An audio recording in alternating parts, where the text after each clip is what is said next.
یو پیر حضور نبی کریم صلی اللہ علیہ وسلم دا صحابہ مجلس تراغی صحابہ نے تپوس گئی چھ پتاسو کی روجدار نن سوک دے حضرت ابوبکر صدیق رضی اللہ تعالی عنہ پورتا شو او عرضو کرے دا اللہ رسول صلی اللہ علیہ وسلم زروجداریم بیا نبی علیہ السلام تپوس گئی اے زما صحابو نن فقیر تا و مسکین تا و غریب تا خوراک چاور کردے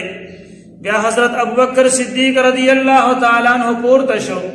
او عرض کئی اے دا اللہ محبوبہ صلی اللہ علیہ وسلم فقیر غریب و مسکین تا ما خوراک پر کردے بیا نبی علیہ السلام پختن کئی چنن ضرور مسلمان عیادت تپوس او پختن رسوک تلی دی بیا حضرت ابوبکر صدیق رضی اللہ تعالیٰ عنہ پورتا شو او عرض کئی چی دا اللہ رسول صلی اللہ علیہ وسلم زد بیمار پختن لتلیم بیا نبی علیہ السلام تپوس کئی اے زما صحابو نن سوک دخپل رور مسلمان پا جنازہ کی شریک شوے دے نو بیا دا مجلسنا حضرت ابوبکر صدیق رضی اللہ تعالیٰ عنہ پورتا شو او عرض کئی دا اللہ محبوبہ صلی اللہ علیہ وسلم زد اخپل رور مسلمان پا جنازہ کی شریک شویم نو پا دا موقع باندے حضور نبی کریم صلی اللہ علیہ وسلم ارشاد و فرمایو چی دا سلور کارون پچا کی بھی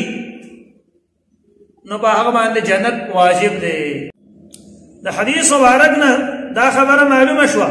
چی یو روجدار دا پارم اللہ جنت واجب کئی دا روجی فضائلهم ذکر شیوی دی او دویم یو غریب و مسکین تا خوراک ورکول ویطعمون الطعام على حبه مسکینا و یتیما و اسیرا دا حقیم دیر زیاد فضیلتون دی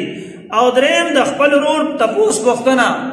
پاغی بانم اللہ جل شانہو دیر ثواب ورگی احادیث اکراجی 70,000 پرشتے سحر و 70,000 ماخام سوک چی دا خپل رور تپوس بختن لارشی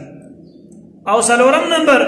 پا جنازہ کی شرکت کو کی ادا کس دا پارم اللہ جنت واجب کئی او پاغیم احادیثو کی غیرات والا ثوابون راغلی دی نو محترمو منگل پکار دی چی دا سلور والا دا جنت عملون اخبر کو او جنت حاصل کو